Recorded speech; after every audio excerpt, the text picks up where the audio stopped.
করেছে। যখন মূসা আলাইহিস সালাতু ওয়াস সালাম বনি ইসরাঈলদেরকে নিয়ে লোহিত সাগর পাড়ি দিয়ে চলে আসছে, মূসা আলাইহিস সালাম বলেন, ওয়াযকুরু নি'মাতাল্লাহি আলাইকুম, তো আমার সম্প্রদায় তোমরা ওই সমস্ত নেয়ামতের কথা স্মরণ করো যেগুলো আল্লাহ তোমাদের দিয়েছে। কি নেয়ামত দিয়েছে? আল্লাহ তাআলা ফেরাউনের জুলুম থেকে আল্লাহ তাআলা তাদেরকে নিষ্কৃতি দিয়েছেন। তাদের চোখের সামনে ফেরাউনের করুণ পরিণতি হয়েছে, তারা নিজ চোখে দেখছে। যখন তারা দরিয়ার ওপর পারে সমুদ্র পাড়ি দেওয়ার জন্য অপেক্ষা করতেছে, ফেরাউনের বাহিনীর কাছে যখন খবর চলে গেছে যে মূসা আলাইহিস সালাম তো তার উম্মতদেরকে নিয়ে মিশর ছেড়ে চলে যায়, শত্রু হাতছাড়া হয়ে গেল। 6 লক্ষ সশস্ত্র সৈন্য নিয়ে ফেরাউন মূসা আলাইহিস সালাম আর তার উম্মতের পেছনে দাওয়া করলো। আল্লাহ তাআলা কোরআনুল কারীমের মধ্যে সেই অবস্থার কথা তুলে ধরে বলেন, ফালাম্মা তারা আল জামআনি ক্বালা আসহাবু মূসা ইন্না লামুদরাকুন। বনি ইসরাঈলেরা মূসা আলাইহিস সালামের কাছে বলতেছে, যখন একদল অপর দলরে দেখতে পায়, বনি ইসরাঈলেরা দেখতেছে ফেরাউন তার বাহিনী নিয়ে তাদের দিকে আসতেছে, আর ফেরাউনও দেখতে পায় যে তারা সমুদ্রের পারে দাঁড়ায় আছে, আজকে এদেরকে সমূলে নির্মূল করে দেওয়া হবে।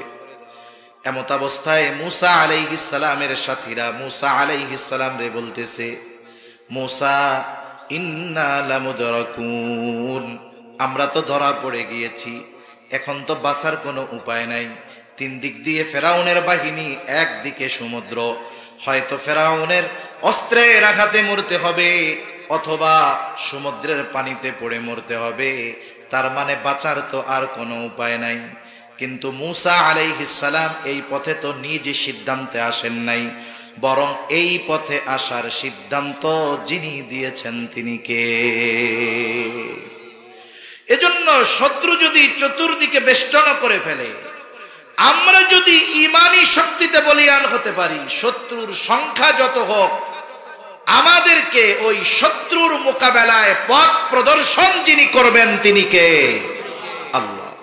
সম্প্রতি একটা খবরে দেখলাম যে মেঘালয় রাজ্যে অপরিত্যক্ত এক বিমান ঘাঁটি আমাদের প্রতিবেশী দেশ ভারী ভারী সমরাস্ত্র আর আধুনিক যুদ্ধ বিমান এনে ওই জায়গায় প্রস্তুত করতেছে।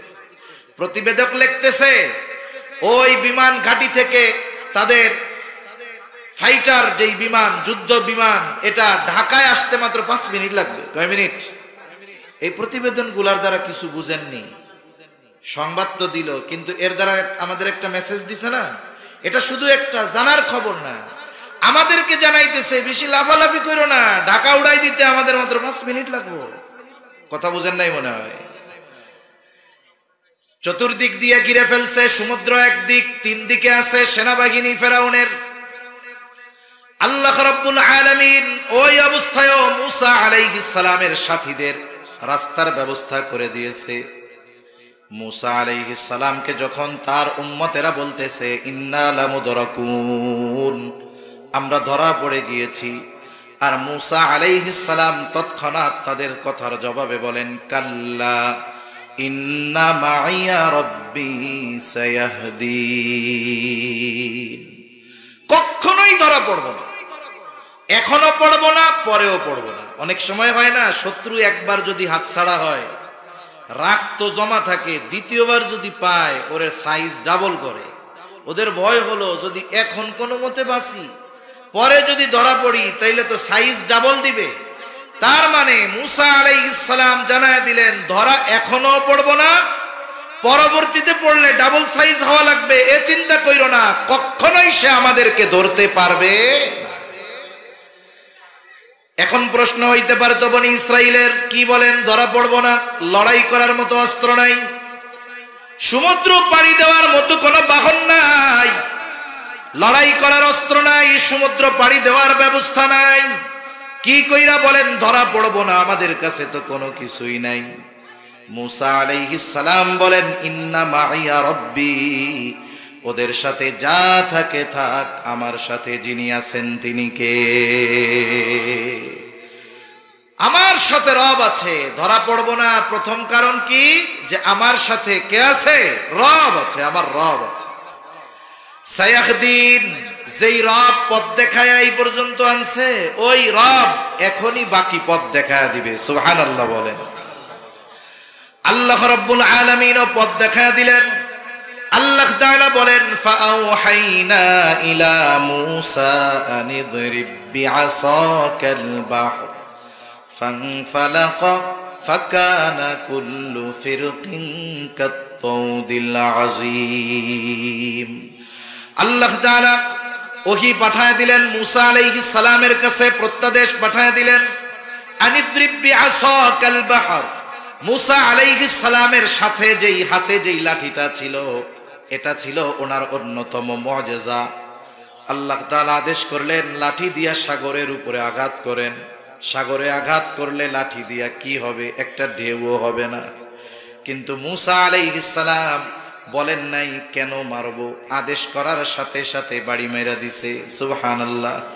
এজন্য প্রকৃত ইমানদারের কাজ হলো, আল্লাহর পক্ষ থেকে যখন কোনো সুনির্দিষ্ট আদেশ আসে, আল্লাহ তাআলার পক্ষ থেকে যখন কোনো আদেশ নিষেধ আসে, এই আদেশ নিষেধ মান্য করার ক্ষেত্রে কোনো যুক্তির পেছনে না পড়ে যাওয়া। আমরা তো আল্লাহ তাআলার আদেশ মান্য করার ক্ষেত্রেও যুক্তি তালাশ করি যে এটা করলে কি হবে। এটা ঠিক নয়। ইমানদারের কাজ, আল্লাহর পক্ষ থেকে আদেশ আসছে, এর করলে কি হবে না করলে কি হবে এত কিছুর দরকার নেই। আল্লাহ তাআলা আদেশ করেছে, ওই আদেশ অনুযায়ী আমল করা, এটাই হলো প্রকৃত ইমানদারের কাজ। ঠিক কিনা বলেন? মূসা আলাইহিস সালাম লাঠি দিয়া সাগরের উপরে বাড়ি মেরে দিয়েছেন। বাড়ি মারার সাথে সাথে সাগর দ্বিখণ্ডিত হয়ে গেছে। শুধু সাগর দ্বিখণ্ডিত হয়ে গেছে এমনটা নয়, ফাকানা কুল্লু ফিরকিন কাত-তাউদিল আযীম। প্রত্যেকটা খণ্ড, প্রত্যেকটা ভাগ পাহাড় সাদৃশ্য উঁচু দেয়ালের মতো হয়ে গেছে। দুই দিকে সইরা গেছে, মধ্যে দিয়ে ফাঁকা রাস্তা, শুকনা ঠনঠনা রাস্তা আল্লাহ বানায়া দিছে। মূসা আলাইহিস সালামের কিছু বক্তব্য আছে না, যে বড় বড় নেতারা বক্তব্য দেয় নির্বাচনের আগে, দেয় না? এই নির্বাচনের বক্তব্য অধিকাংশ ক্ষেত্রে মুখ আর মাইকে আর কানে বাজে, বাস্তবে পরিণত হয় না কখনো। কিন্তু মূসা আলাইহিস সালাম যে বক্তব্য দিয়েছে, কখনো ধরা পড়বো না, কাল্লা, ধরা পড়বো না। কেন? ইন্না মাইয়া রাব্বি, নিশ্চয় আমার রব সাথে আছে। ধরা পড়বো না কেন? বলে সায়াহদিন, আমার রব আমারে পথ দেখায় দিবে। সুবহানাল্লাহ বলেন। এই বক্তব্যের বাস্তবতা বনি ইসরাইল সচক্ষে দেখছে। এইবার তারা রাস্তা দিয়ে পার হওয়া শুরু করে দিছে। আল্লাহ তাআলা কোরআনুল কারীমের আরেক জায়গায় বলেন, ওয়াজাওয়াজনা বিবানি ইসরাঈলাল বাহরা ফাআতবাআহুম ফিরআউনু বিজুনুদিহি বাগয়াম ওয়া আদওয়া। আল্লাহ তাআলা জানায় দেন, আমি বনি ইসরাইলদেরকে সমুদ্র পার করায় দিলাম। যখন বনি ইসরাইল মাঝ পথ অতিক্রম করলো, ফেরাউন তার বাহিনী নিয়ে সমুদ্রের পাড়ে, রাস্তার পাড়ে চলে আসছে। আইসা দেখে বিশাল এক রাস্তা। সে খুব ভালো মতো আমার আপনার চাইতে আল্লাহ তাআলাকে বেশি ভালো ফেরাউন চিনত। মুফাসসিরিনে কেরাম বলেন, যদিও ফেরাউন মানুষের সামনে দিনের বেলায় নিজেরে বলতো আনা রব্বুকুমুল আলা, আমি হইলাম বড় রব, কিন্তু রাতের বেলা পা উপরে দিয়া মাথা নিচে দিয়া কান্না করতো আর বলতো, আল্লাহ তুমি সবচেয়ে বড় রব, কিন্তু আমি তো দুনিয়া চাই, এটা আমারে দেন। তার মানে ফেরাউন আল্লাহরে খুব ভালো মতো চিনে। দেখবেন যেই বেটা ঘুমায় থাকে, এর ঘুম থেকে জাগানো যায় না, ঠিক না? যদি আমি ঘুমের বান ধরি 50 ডাক দিলে উঠবো না, খালি আর যে বেটা আসলে ঘুম, ওরে 2 ধাক্কা দিলেও লাফাইয়া উঠা বসে পড়বে। কি হয়েছে? ফেরাউন তো আল্লাহরে ভালো মতো চিনে। এই জন্যই যখন মূসা আর হারুন আলাইহিমাস সালাম দুইজন যাইয়া এক রবের দাওয়াত দিছে, না চেনার ভান করে যে ক্বালা ফামার রাব্বুকুমা ইয়া মূসা, হে মূসা তোমাকে দুইজনের রব আবার কেডা? আমি হইলাম বড় রব। এটা হলো চিনেও না চেনার ভান করা, চিনেও না চিনার ভান করা। তো যাই হোক, সে তো বুঝতে পারছে এই রাস্তা দিয়ে বনি ইসরাইল নিরাপদ জায়গায় পৌঁছায়া যাচ্ছে, আর এই রাস্তা ওদের জন্য নিরাপদ কিন্তু আমার জন্য বিপদ। কিন্তু মানুষ কিছু কিছু সময় কিছু কিছু সিদ্ধান্ত সীমা লঙ্ঘনতার কারণে, অহংকারের কারণে, শত্রুতার নেশায়, প্রতিশোধের নেশায় এমন কিছু সিদ্ধান্ত মানুষ নিয়ে বসে যেই সিদ্ধান্তগুলো তার চূড়ান্ত ধ্বংসের কারণ হয়ে যায়। মনে রাখবেন, যেই জমিনের উপরে মুসলমানদের উপরে রক্ত পড়ে, মুসলমানদের রক্তের দ্বারা জমিনের পবিত্রতা বাড়ে। ওই জমিন যেমন চাষ দেওয়ার জন্য পানির দরকার হয়, একটা জমিন যত উর্বর জমিন হোক, বলেন তো ওই জমিন যদি পানির দ্বারা নরম না হয়, ওই জমিনের উপরে যদি আপনি ধান চাষ করেন, ধান জীবনেও হবে না। ওইখানে পানি দরকার। ওই সুপ্ত জমিন, শুকনা জমিন, মৃত জমিন, এটাকে উর্বর করার জন্য পানি দরকার। অনুরূপ ভাবে যেই জায়গায় ইসলামের জন্য মুসলমানদের রক্ত প্রবাহিত হয়, ওই জমিনকে আল্লাহ তাআলা ইসলামের জন্য অতি দ্রুত কবুল করে নেয়। মনে রাখতে হবে, আপনি আমি অনেক কথা, অনেক বয়ান শুনেছি, নবীজির ভবিষ্যৎবাণী শুনেছি, পূর্ব দিকে এক যুদ্ধ হবে ইমানদার আর মুশরিকদের মধ্যে। মনে রাখতে হবে, সেই ভবিষ্যৎবাণী অনুযায়ী আমরা হলাম সেই মুসলিম বাহিনী, আর আমাদের পাশে আল্লাহর নবী ঘোষিত সেই মুশরিকেরা ওই যুদ্ধের প্রেক্ষাপট তৈরি করতেছে। মুসলমানদের রক্তে জমিন রঞ্জিত হচ্ছে। মনে রাখতে হবে, ওই বাহিনী বা ওই কাফেলার শামিল যদি আমরা না হতে পারি, তাহলে আমাদের দুনিয়া আখিরাত সব বরবাদ হয়ে যাবে। ঠিক কিনা বলেন? এজন্য মানসিক প্রস্তুতি আমাদের নিয়ে রাখা দরকার। আল্লাহ তাআলা বলেন, বনি ইসরাইলদেরকে আমি সমুদ্র পার করায় দিলাম। যখন তারা মাঝ দরিয়ায় চলে আসছে, ফেরাউন তার বাহিনী নিয়ে, সে যদিও জানে এই রাস্তা আমার জন্য নিরাপদ নয়, কিন্তু ওই যে শত্রুতা, প্রতিশোধের নেশা, সীমা লঙ্ঘন করা, এই কারণগুলার জন্য সে তাদের অনুসরণ করা শুরু করলো। আল্লাহ তাআলা বলেন, ফাআতবাআহুম ফিরআউনু বিজুনুদিহি বাগয়াও ওয়া আদওয়া। ফেরাউন তার সৈন্য সামন্ত সহ বনি ইসরাইলদের অনুসরণ করা শুরু করলো। কেন? বাগয়াও ওয়া আদওয়া, সীমা লঙ্ঘন করে শত্রুতা বশত বনি ইসরাইলদের সমূলে নির্মূল করার লক্ষ্যে, হত্যা করার নেশায়, রক্তপাতের নেশায় এবার সে তাদের পিছনে অনুসরণ করা শুরু করলো। বনি ইসরাইলেরা সমুদ্রের অপর পাড়ে উঠে গেছে। এখন যাদের জন্য আল্লাহ রাস্তা বানিয়েছেন, ওই রাস্তা ব্যবহার শেষ, প্রয়োজন শেষ। বলেন তো, এখন আর ওই রাস্তার দরকার আছে নাকি? আপনাদের রাস্তা দিয়ে আসার সময় কয়েকটা নতুন ব্রিজ পাইছি।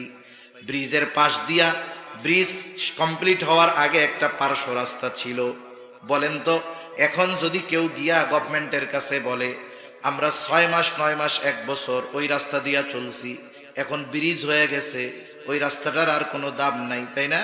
10 লাখ টাকা দেন, রাস্তাটা পাকা করমু, দিবে নাকি? আর উল্টা করবে যে মাটি বালিগুলো আছে কাইটটা লয়ে যান, ওইটার জন্য খালের পানি ঠিক মতো যাইতেছে না। ঠিক কিনা বলেন? তার মানে রাস্তা যাদের জন্য বানানো হয়েছে, ব্যবহার শেষ, প্রয়োজন শেষ। এখন আর এই রাস্তার প্রয়োজন নাই। আল্লাহ তাআলা পানিকে নির্দেশ দিলেন, পানি তুমি আগের অবস্থায় ফিরে যাও। আল্লাহ তাআলা হলেন এমন এক মহান সত্তা। আল্লাহ তাআলা যখন কোনো কিছু ইরাদা করেন, ইচ্ছা করেন, শুধু বলেন হও, সেটা তৎক্ষণাৎ হয়ে যায়। আল্লাহ তাআলা বলেন, ইন্নামা আমরুহু ইযা আরাদা শাইআন আন ইয়াকুলা লাহু কুন ফায়াকুন। আল্লাহ তাআলা যখন কিছু ইচ্ছা করেন, শুধু বলেন হও, তৎক্ষণাৎ সেটা হয়ে যায়। এইবার দুই দিকের পাহাড় সদৃশ্য পানির এই উঁচু দেয়াল একসাথে ফেরাউন আর তার বাহিনীর উপরে একসাথে আছড়া পড়ছে। স্বাভাবিক ঢেউয়ের তোড়ে মানুষ অনেক সময় গহীন সমুদ্রে চলে যায়, মারা যায়। পানি যদি একসাথে পড়ে, বাঁচার আর উপায় নাই, একটাও নিচের থেকে আসতে পারে না। কিন্তু আল্লাহ তাআলা ফেরেশতা পাঠায় দিছে যে ফেরাউন রে তো এইভাবে মারা যাবে না, এক টানে সমুদ্রের তলদেশ থেকে ওরে উপরে উঠায় নিয়ে আসছে। আমাদের অঞ্চলগুলাতে মাঝে মধ্যে মুরগিরে জীবাণীতে ধরে না, মুরগি কি হয় এটা নড়ে না, চড়ে না। এরপরে দেখছি যে আমার দাদি মা ওনারা কোনো মতে পুকুরের মধ্যে অথবা বালতির মধ্যে পানি দিয়া 2-4টা চুবনি মারে, 8-10টা চুবনি যেই দিয়া ছাইড়া দেয়, এবার ঝাড়া একটা দিয়া কয় যে আমি এখন ফিট আছি, আর কোনো অসুবিধা নেই, আর চুবনি টুবনি মাইরো না। তার মানে চুবনির ঠেলায় তার ওই ওম নাকি অলসতা কাইটা হুশ ফিরে আসে। এইবার যখন চুবনি শুরু হইছে, হুশ ফিরে আসছে যে আমার খোদাইগিরি তো শেষ। এইবার সেই ঈমান আনার ঘোষণা দিচ্ছে। আল্লাহ তাআলা বলেন, হাত্তা ইযা আদরাকাহুল গরাক ক্বালা আমানতু আন্নাহু লা ইলাহা ইল্লাল্লাযী আমানাত বিহি বানু ইসরাঈল ওয়া আনা মিনাল মুসলিমিন। ফেরাউন এবার বলতেছে, আমি ঈমান আনলাম, আল্লাহ ছাড়া কোনো ইলাহ নাই, আমার এই রবগিরির দরকার নাই, এটা ছেড়ে দিলাম, আমি স্বীকার করলাম যে আল্লাহ ছাড়া কোনো ইলাহ নাই। বনি ইসরাইল যার উপরে ঈমান আনছে, আমিও তার উপরে ঈমান আনলাম। আরে আমি মুসলমানদেরই তো একজন, ওয়া আনা মিনাল মুসলিমিন, আমি তো মুসলমানদেরই একজন। বলেন তো, একটা মানুষের ঈমান আনার জন্য এর চাইতে সুস্পষ্ট ঘোষণা আর দেওয়ার কোনো দরকার আছে? নাই। কিন্তু এরপরেও আল্লাহ তাআলা তার ঈমান কবুল করেন নাই। কেন? কারণ মুফাসসিরিনে কেরাম বলেন, ঈমান সব সময় কবুল হয় না। ঈমান কবুলের কয়েকটা সময় আছে, ওই সময় পর্যন্ত ঈমান কবুল হবে। যেমন কিয়ামতের আগে একদিন পশ্চিম দিক দিয়া সূর্য উঠবে, বলে ওই সূর্য ওঠার আগের রাতটা হবে অনেক দীর্ঘ রাত। পশু পাখি আওয়াজ শুরু করবে, গোয়াল ঘরের পশুগুলো আওয়াজ শুরু করবে, বাচ্চারা কান্না করতে থাকবে, সূর্য ওঠে না কেন, দিন হয় না কেন। কিছু সময় পর আলোকিত হবে, তবে পূর্ব দিকে নয়, পশ্চিম দিক দিয়া সূর্য উঠবে। কিছু দূর উঠবার পর আবার ডুবে যাবে। এর পরের দিন থেকে আবার প্রতিনিয়ত পূর্ব দিক দিয়ে সূর্য উঠতে থাকবে। ওই পশ্চিম দিক দিয়ে সূর্য ওঠার আগ পর্যন্ত মানুষের তাওবা ঈমান কবুল হবে। এটা হলো আম সময়। এরপরে আর কারো তাওবা আল্লাহ তাআলা কবুল করবে না। আর এটা ঘটবে কিয়ামতের একেবারে সন্নিকটে, কাছাকাছি সময়। আর একটা হলো মানুষের মৃত্যু যন্ত্রণা শুরু হওয়ার আগ পর্যন্ত তাওবা ঈমান কবুল হয়। নবীজি সাল্লাল্লাহু আলাইহি ওয়াসাল্লাম বলেন, ইন্নাল্লাহা ইয়াকবালু তাওবাতাল আবদি হাত্তা মা লাম ইউগারগির। মৃত্যু যন্ত্রণা শুরু হওয়ার আগ পর্যন্ত আল্লাহ তাআলা তার বান্দার তাওবা ঈমান কবুল করে। আর একটা হলো গজব আসার আগে যদি ঈমান আনে তাইলে ঈমান কবুল করা হয়। তবে গজব আসার পরে যদি ঈমান আনে তাইলে কবুল করা হবে। যেমন ইউনূস আলাইহিস সালামের সম্প্রদায় অবাধ্য এক জাতি ছিল। তাদের অবাধ্যতা যখন চূড়ান্ত পর্যায়ে পৌঁছা গেল, আল্লাহ তাআলার পক্ষ থেকে ঘোষণা আসলো 3 দিন পর তাদের উপরে গজব আসবে। 1 দিন 2 দিন পার হয়ে গেছে, গজবের খবর দেওয়ার পরে এদের অবাধ্যতার মাত্রা আরো বাড়ছে। ইউনূস আলাইহিস সালাম দেখলেন এদের মধ্যে পরিবর্তনের কোনো আভাস নাই, বরং অবাধ্যতার মাত্রা আরো বাড়ছে। আল্লাহর গজব নিয়ে এরা ঠাট্টা মশকরা শুরু করে দিয়েছে।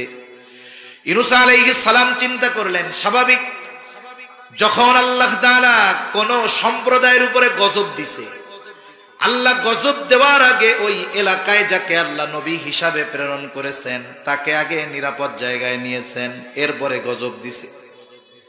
অতীতের এই বিষয়টাকে সামনে রেখে আল্লাহ তাআলার পক্ষ থেকে নির্দেশ আসার আগেই ইউনূস আলাইহিস সালাম এলাকা ছেড়ে চলে গেলেন। যেই দিন গজব হবে ওই দিন সকালবেলা সকলে দলে দলে ইউনূস আলাইহিস সালামের বাড়িতে আসছে। কোথায় ইউনূস আলাইহিস সালাম? আজকে নাকি গজব আসবে, মজা করার জন্য আসছে। বাড়িতে আইসা দেখে বাড়িতে কোনো লোক নাই, একেবারে খালি। তারা চিন্তা করলো আশেপাশে কোথাও গেছে কিনা। কয়েকজনকে পাঠায় দিছে, যাও আশেপাশে কোথাও ইউনূস আলাইহিস সালাম আছে কিনা একটু খোঁজ খবর নিয়ে আসো। তারা দীর্ঘ সময় তন্ন তন্ন করে খুঁজে এসে বলে কোথাও তার কোনো খবর নাই। ওরা চিন্তা করে, আহারে যুগের পর যুগ আমরা ইউনূস আলাইহিস সালামের সাথে এমন আচরণ করেছি, তিনি কখনো আমাদেরকে ছেড়ে চলে যান নাই, কিন্তু আজকে গজব আসার কথা, আর আজ তিনি বাড়িতে নাই, আমাদের ছেড়ে চলে গিয়েছেন, তাহলে গজব মনে হয় সত্যই আসবে। উনিও আমাদের উপরে রাগান্বিত হয়েছেন, আল্লাহর গজবও আমাদের উপরে আসবে। তাদের মধ্যে ভয় কাজ করা শুরু করে দিল। তারা আল্লাহ তাআলার কাছে ক্ষমা চাইলো, মাফ চাইলো, ঈমান আনলো। যেই গজব তাদের উপরে আসার কথা ছিল, ঈমান আনার কারণে আল্লাহ তাআলা সেই আসন্ন আযাব গজব তাদের উপর থেকে উঠায় নিয়ে গেলেন। ইউনূস আলাইহিস সালামের সম্প্রদায় ঈমান আনছে, আল্লাহ কবুল করেছেন। কেন? বলে গজব আসার আগে ঈমান আনছে। আর গজব আল্লাহ উঠাই নিছেন কেন? বলে গজব তো আসবে বেঈমানের উপরে, কাফেরের উপরে, এরা তো ঈমান আনছে, এই জন্য আল্লাহ এদের উপর থেকে আযাব উঠাই নিয়ে গেছে। কিন্তু ফেরাউন তো আযাব আসার আগে ঈমান আনে নাই, বরং যখন সুবনি শুরু হয়েছে তখন সেই ঈমান আনার ঘোষণা দিয়েছে। এই জন্য আল্লাহ তাআলা সুস্পষ্টভাবে ঈমানের ঘোষণা দেওয়ার পরেও ফেরাউনের ঈমান তাওবা আল্লাহ তাআলা কবুল করে নাই। এই যে ফেরাউন যে লোহিত সাগরের মধ্যে ডুইবা সলিল সমাধি ঘটলো ফেরাউনের, সমুদ্রের অপর পারে দাঁড়িয়ে একেবারে সচক্ষে বনি ইসরাইলরা এই দৃশ্য দেখছে। এর মাধ্যমে কি হলো? মুসা আলাইহিস সালামের যেই বক্তব্য, এর সত্যতা তারা নিজের চোখে দেখলো, যে ধরা কখনোই পড়ব না।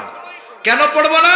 কারণ আজকেই ফেরাউনের শেষ দিন, চোখের সামনে ফেরাউন শেষ। দ্বিতীয়ত ধরা পড়ব না কেন? রব সাথে আছে, রাস্তা বানায় দিবে। আল্লাহ সমুদ্রের মধ্যে দিয়ে রাস্তা বানায় দিছে। বলেন তো, এই বিষয়টা যদি কোনো দুর্বল ইমানদার দেখে, বেঈমানও যদি দেখে, আল্লাহর এই কুদরত দেখার পরে আল্লাহর উপরে এবং তাদের উপরে, তাদের কাছে যেই নবী ছিল তার উপরে আস্থা, আল্লাহর প্রতি ঈমান আর কথা ছিল, ঠিক কিনা বলেন? এত বড় নিয়ামত তারা পাইছে যে আল্লাহ তাআলা সমুদ্রের মধ্যে দিয়ে রাস্তা বানায় দিছে, পরবর্তীতে যেন কোনো চিন্তা না আসে মাথার মধ্যে, এই জন্য চোখের সামনে ফেরাউনরে শেষ করে দিছে। কিন্তু এদের পরিণতি কি হইল? এই নিয়ামতটা পাওয়ার পরেও ওই পারে গিয়ে এখন তারা টেনশন করতেছে, থাকমু কোথায় আর খামু কি? চিন্তা করছেন? সমুদ্রের ওই পারে গিয়ে তাদের টেনশন এখন কি? থাকবো কোথায়, খাবো কি? যেই আল্লাহ সমুদ্রের মধ্যে দিয়ে রাস্তা বানাইতে পারে, ওই আল্লাহ তাদের খাওয়ানোর ব্যবস্থা করতে পারে কি পারে না? তারা এবার কয়, মিশরেই ভালো ছিলাম, কমপক্ষে মাথা গুজার ঠাই তো কিছু ছিল। হ্যাঁ, আল্লাহ তাআলা তাদের জন্য মেঘমালারে ছাদ বানায় দিয়েছেন। আল্লাহ তাআলা বলেন, ওয়াযাল্লালনা আলাইকুমুল গামামা ওয়া আনজালনা আলাইকুমুল মান্না ওয়াসসালওয়া। কয় থাকমু কোথায়, খামু কি? মাথার উপরে তো কিছুই নাই। আল্লাহ তাআলা তাদের জন্য মেঘমালারে ছাদ বানায় দিলেন। সাথে সাথে আল্লাহ তাআলা আসমানি খাবারের ব্যবস্থা তাদের জন্য করলেন। মান্না সালওয়ার ব্যবস্থা আল্লাহ তাদের জন্য করেছে। আল্লাহ সুবহানাহু ওয়া তাআলা তাদেরকে মূলত জেরুজালেমের কর্তৃত্ব পুনরায় তাদের হাতে ফিরায়া দিতে চাচ্ছিলেন। ফেরাউনের জুলুম থেকে তারা বাঁচলো। তাদের যে আদি পুরুষ হযরত ইয়াকুব আলাইহিস সালাম, ওনার সময় ইউসুফ আলাইহিস সালামের আহ্বানে যে বনি ইসরাইলেরা মিশর হিজরত করে চলে গেছিল, আল্লাহ তাআলা চাইলেন আবার জেরুজালেম বাইতুল মুকাদ্দাসের কর্তৃত্ব এদের হাতে আল্লাহ তুলে দিবে। ওই সময়টাতে পৃথিবীর সবচাইতে উর্বর এবং সবচাইতে উন্নত দামি জায়গা যেটা ছিল সেটার নাম হলো এই জেরুজালেম, বাইতুল মুকাদ্দাস। ওটা ছিল ওই সময়ের সবচাইতে দামি ভূমি। আল্লাহ তাআলা চাইলেন এটার কর্তৃত্ব তাদের হাতে ফিরিয়ে দিবেন। সবচাইতে আধুনিক শহর, সবচাইতে উর্বর জমিন ছিল এই বাইতুল মুকাদ্দাস, পৃথিবীর সবচাইতে দামি জায়গা। যেমন দেখেন না, আমেরিকার নিউ ইয়র্ক সিটিতে একটা ফ্ল্যাট থাকলে বাবা শত শত কোটি টাকা লাগে একটা ফ্ল্যাট কিনতে। দুবাইতে একটা ফ্ল্যাট কিনে মানুষ শুনি শত শত কোটি টাকা দিয়ে, বাড়ি না জমি না, একটা ফ্ল্যাট কিনে। ওই রকম তৎকালীন সময়ের সবচাইতে পবিত্র, সবচাইতে মূল্যবান, সবচাইতে আধুনিক, সবচাইতে উর্বর জায়গা ছিল এই বাইতুল মুকাদ্দাস। কারণ এর আশপাশ আল্লাহ তাআলা বরকত দিয়া ভরপুর করে দিছে, ঠিক কিনা বলেন? এর আশপাশ বরকতময়। স্বয়ং আল্লাহ তাআলা বলছে সবচাইতে বেশি নবী রাসূলরা ওই জায়গায় একত্রিত হইছে। সব নবী রাসূলের উপস্থিতিতে, আমার আপনার নবীর ইমামতিতে ওই জায়গায় 2 রাকাত নামাজ হইছে। এজন্য আল্লাহ তাআলা, এটা তো মেরাজের শুরু হওয়ার ভূমি, আল্লাহ তাআলা ইসরা করাইছেন মসজিদুল হারাম থেকে মসজিদে আকসা। মসজিদে আকসা থেকে নবীজির সফর শুরু হইছে ঊর্ধ্বলোকে। এই মসজিদুল হারাম থেকে মসজিদুল আকসা পর্যন্ত মধ্যবর্তী জায়গায় আল্লাহ তাআলার অসংখ্য নিদর্শন আছে, যেগুলো আল্লাহ তাআলা ওই মেরাজের সফরের আগে আমার আপনার নবীজিরে দেখাইছে। এ বাইতুল মুকাদ্দাস, আমার ভাই আরবি বক্তৃতায় বলতেছিলেন যে এই বাইতুল মুকাদ্দাস নবীজির মেরাজ শুরুর জায়গা। এই বাইতুল মুকাদ্দাস মসজিদুল আকসা, এটা আমাদের মুসলমানদের প্রথম কিবলা। এটা পৃথিবীর তৃতীয় সবচাইতে সম্মানিত স্থান। এই জায়গার দিকে ফিরে নবীজি 17 মাস নামাজ পড়ছে, এই দিকে ফিরে নবী, আমার আপনার নবী। এজন্য এই বাইতুল মুকাদ্দাসের সাথে আমাদের ঈমানের, আমলের একটা সম্পর্ক রয়েছে, ঠিক কিনা বলেন? এটা সেই জায়গা। ওই জায়গার কর্তৃত্ব ওদের হাতে আল্লাহ দিতে চাচ্ছেন, কিন্তু দিবেন কি? দামি জিনিস যদি বিনা পরিশ্রমে মানুষ পায়, এটার কদর করে না তো। ওই সময় ওইখানে শাসন করত আমালিকা গোত্র। এরা খুব শক্তিশালী ছিল। তবে যতই শক্তিশালী হোক না কেন, আল্লাহ তাআলা যাদের সাথে আছে, শক্তিশালী যতই হোক শত্রু বাহিনী, আল্লাহ যাদের সাথে আছে বিজয় তাদেরই হবে, ঠিক কিনা বলেন? এখন মুসা আলাইহিস সালাম সাদও হইছে, খাবারের ব্যবস্থাও হইছে। এখন মুসা আলাইহিস সালামকে আল্লাহ জানায়া দিছেন ওদেরকে ওই আমালিকা গোত্রের সাথে একটু যুদ্ধ করতে হবে। তবে লড়াই হবে ঠিক, জয় এদেরই হবে, এ ব্যাপারে কোনো সন্দেহ নেই।